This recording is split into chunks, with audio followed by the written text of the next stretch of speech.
संविधान। सबसे पहले कि हम देखते हैं कि संविधान किसे कहते हैं। ठीक है, संविधान किसे कहते हैं। तो गाइस आप यहाँ देख सकते हैं संविधान किसे कहते हैं।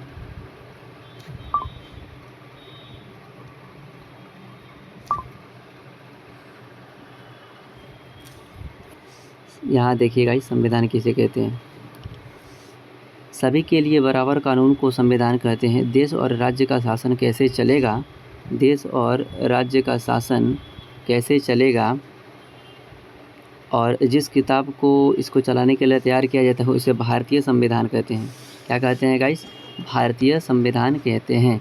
इस किताब में 22 लेसन है जैसे कि मैं बता चुका हूँ, और इस लेसन को हम लोग भाग कहते हैं। ठीक है, इसमें कुछ टॉपिक दिए गए हैं जिसको हम लोग अनुच्छेद कहते हैं, और उनकी संख्या कितनी है? 395। कितनी है? 395। ठीक है, अब हम लोग देखते हैं भाग 1। भाग 1 में 1 से लेकर 4 तक, 1 से लेकर 4 तक अनुच्छेदों की चर्चा किया गया है।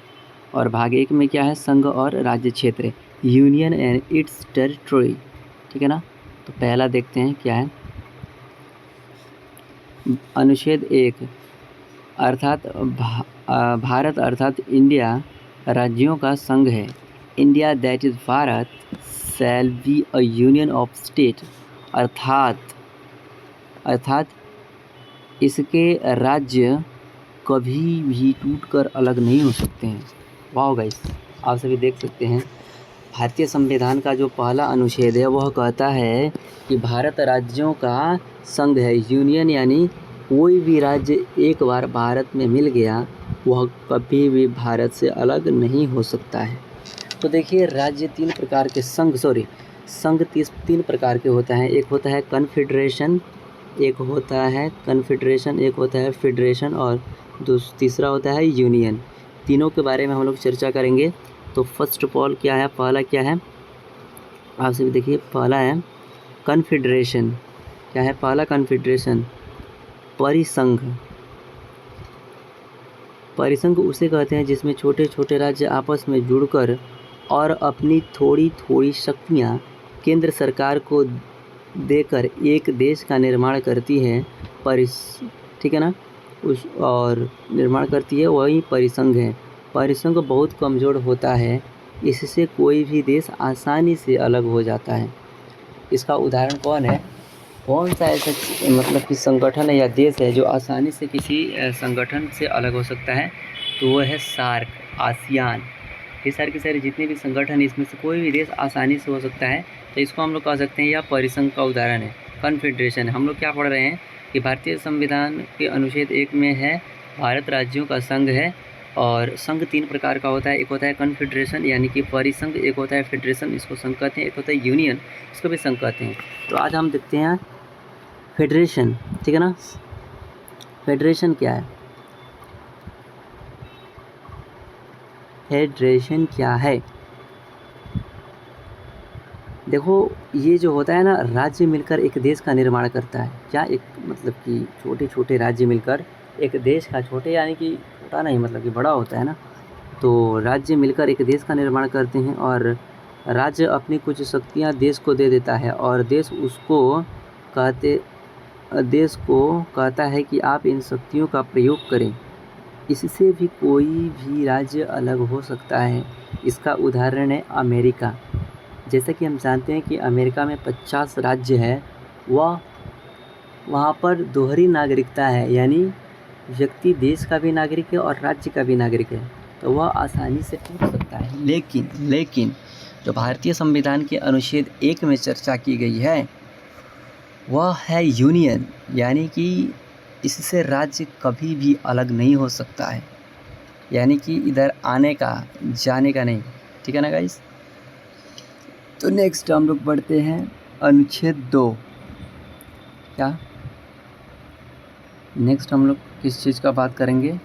अनुच्छेद 2 के बारे में बात करेंगे। ठीक है ना। 2 क्या कहता है? संसद को यह अधिकार है। क्या है? संसद को यह अधिकार है कि भारत के बाहर कोई देश है तो उसे भारत में मिला सकता है, या किसी देश का कोई टुकड़ा है जो भारत में मिला सकता है, या उस यानी अनुच्छेद 2 कहता है कि संसद राष्ट्रपति के पूर्व अनुमति सूचना पर किसी विदेशी राज्य को भारत में मिला सकते हैं, जैसे सिक्किम को हम लोग मिलाएं।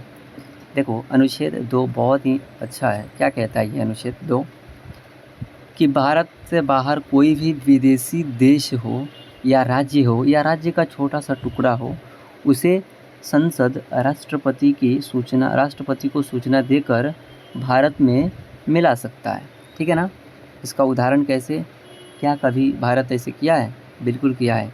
आप सभी यहाँ नोट पर देख सकते हैं, यहाँ पर सिक्किम के लिए 35वां संविधान संशोधन 1984 करके सह राज्य बनाया गया था। देखो क्या हुआ, बात है 1969 की, सॉरी 59, हाँ बात है 1959 की, जब चीन ने तिब्बत पर कब्ज़ा किया था ना। जब चीन ने तिब्बत पर कब्ज़ा किया था तो उसी समय सिक्किम भी एक अलग देश था। तो क्या हुआ कि इसको भी डर लगने लगा कि क्या पता मेरे को भी कब्ज़ा कर ले भाई। तो इसने भारत के साथ बोला कि हमारी रक्षा करो, और भूटान भी उसी समय अपना सुरक्षा भारत को बोला कि आपने सुरक्षा कीजिए। तो अभी तक भूटान की जो सुरक्षा है वो भारत ही करता है। तो इस समय सिक्किम बोला कि हम भारत में आना चाहते हैं। तो सिक्किम के लिए 35वां राज्य, पहले तो वो सह राज्य के बन के देखा कि क्या पता इंडिया वाले हमारे से भेदभाव तो नहीं करेंगे ना। तो इस कारण सिक्किम पहले भारत का सह राज्य बना। ठीक है ना। उसके बाद 16 मई 1975 को 36वां संविधान संशोधन द्वारा सिक्किम भारत का 22वां राज्य बना है। ठीक है ना। अनुच्छेद 3 क्या कहता है? आप अनुच्छेद 1 देख लिए, भारत राज्यों का संघ है। ठीक है ना। अनुच्छेद 2 कहता है कि संसद जो है किसी विदेशी राज्य को भारत में मिला सकता है। और अनुच्छेद जो तीसरा है, संसद जो है राष्ट्रपति के पूर्व अनुमति से भारत के किसी भी राज्य में बिना उस राज्य की अनुमति लिए हुए नामों, सीमाओं और क्षेत्रों आदि में परिवर्तन कर सकता है। वाह। तीसरा अनुच्छेद कहता है कि जो संघ सरकार है, यानी सेंट्रल गवर्नमेंट है, यानी जो संसद भवन है, जो संसद में लोग सांसद जो बैठते हैं, यदि वो चाहे तो भारत के किसी भी राज्य के नाम में परिवर्तन कर सकते हैं। इधर राज्य का भाग उस राज्य में मिला सकते हैं, उसकी सीमा बदल सकते हैं, उसका क्षेत्र बदल सकते हैं। अनुच्छेद किसके तहत? अनुच्छेद 3 के तहत। ओके गाइस, नेक्स्ट हम लोग बढ़ते हैं। क्या ऐसा कभी हुआ है? तो जी बिल्कुल हुआ है। कहाँ हुआ है? आप सभी देखिए, यहाँ पर हुआ है।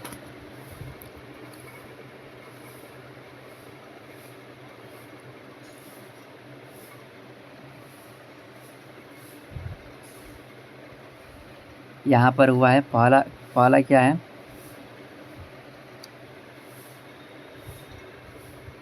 देखिए क्या हुआ है यहाँ पर। तो मध्य प्रदेश को अनुच्छेद 3 के तहत ही आता है ना ये।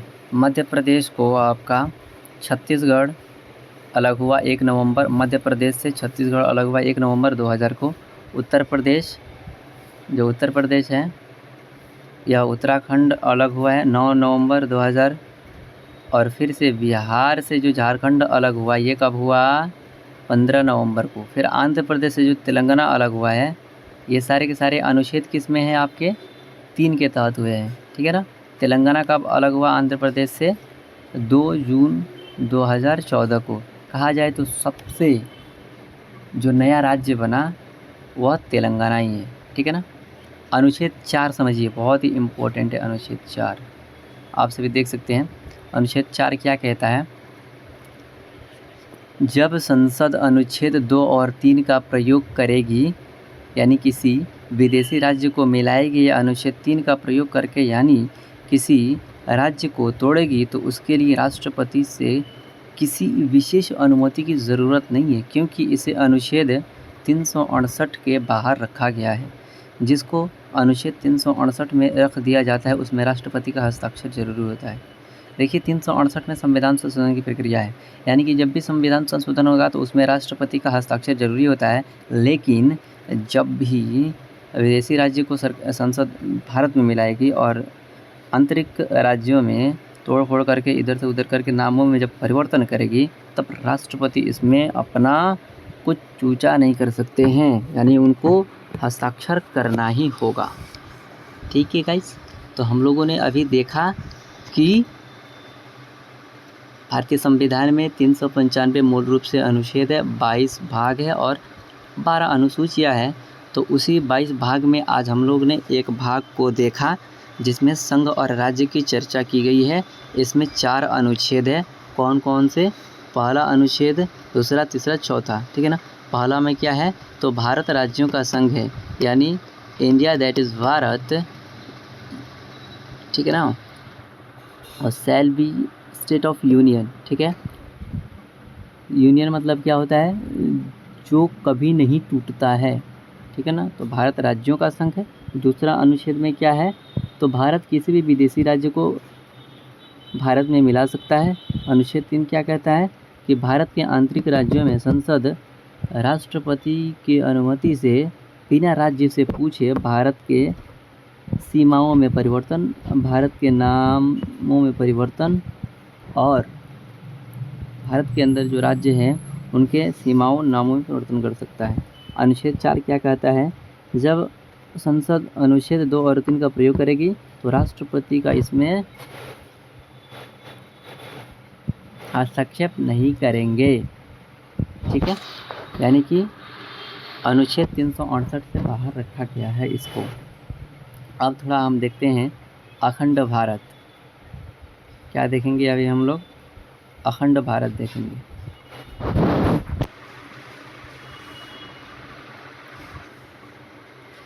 वो बोलते हैं ना कि गाइस, दिल के टुकड़े हजार हुए, कोई उधर गिरा कोई इधर गिरा। तो उसी का उदाहरण आज हम अपने भारत के साथ देखेंगे। अखंड भारत। देखिए, जो पहला ही क्या है भाई हमारा अखंड भारत? हमारा भारत अखंड भारत था। जैसा कि हम जानते हैं कि मौर्य काल में, यदि आप इतिहास में जाना चाहें, तो अफ़गानिस्तान से लेकर पूरा भारत, म्यांमार, इतना विशाल साम्राज्य था। अशोक के समय भी इतना बड़ा साम्राज्य था। लेकिन आज देखा जाए तो हमारा भारत कितना छोटा में सिमट गया है। तो आज हम उसी को देखते हैं कि हमारा भारत में से कौन कौन सा देश अलग होकर इतना छोटा हुआ। ठीक है, हमारा भारत अखंड भारत था। सबसे पहले 1893 में ड्यूरेंट लाइन खींच दी गई और अफ़गानिस्तान अलग हो गया। यह अखंड भारत का पहला टुकड़ा था। ठीक है गाइस। अखंड भारत का दूसरा टुकड़ा 1935 में वर्मा को अलग करके किया गया तथा तीसरा टुकड़ा वर्ष 1947 में पाकिस्तान हुआ। ठीक है, पाकिस्तान का विभाजन मुस्लिम जनसंख्या पर हुआ था, जो 2 भागों में विभक्त था, एक ओर पूर्वी पाकिस्तान तथा दूसरी ओर पश्चिमी पाकिस्तान। बाद में पूर्वी पाकिस्तान बांग्लादेश 1971 बन गया। ठीक है गाइस। तो क्या क्या हम लोगों ने देख लिया? पहला तो 1893 में अफ़गानिस्तान अलग हुआ। दूसरा, भारत शासन अधिनियम 1935 के द्वारा म्यांमार अलग हुआ और 1947 में पाकिस्तान अलग हुआ और 1971 में बांग्लादेश अलग हुआ। ठीक है। नोट, रेड क्लिफ रेखा जो भारत और पाकिस्तान को अलग करती है और भारत बांग्लादेश के बीच बॉर्डर को ज़ीरो लाइन कहा जाता है। तो यहाँ पर हम थोड़ा सा समझ लेते हैं। भारत और अफ़गानिस्तान के बीच कौन सा, यानी पीओके का जो ऊपर लगा हुआ भाग है ना, उससे सटा हुआ है अफ़गानिस्तान। तो वहाँ पर ड्यूरेंट लाइन है। भारत और पाकिस्तान के बीच क्या है? तो रेड क्लिफ लाइन है। ठीक है ना। और भारत और बांग्लादेश के बीच क्या है? तो ज़ीरो लाइन है। क्या है? ज़ीरो लाइन है। ठीक है गाइस। तो आज का टॉपिक यहीं पर समाप्त करते हैं इस वीडियो का। आगे बने रहिए, लाइव चालू रहेगा। और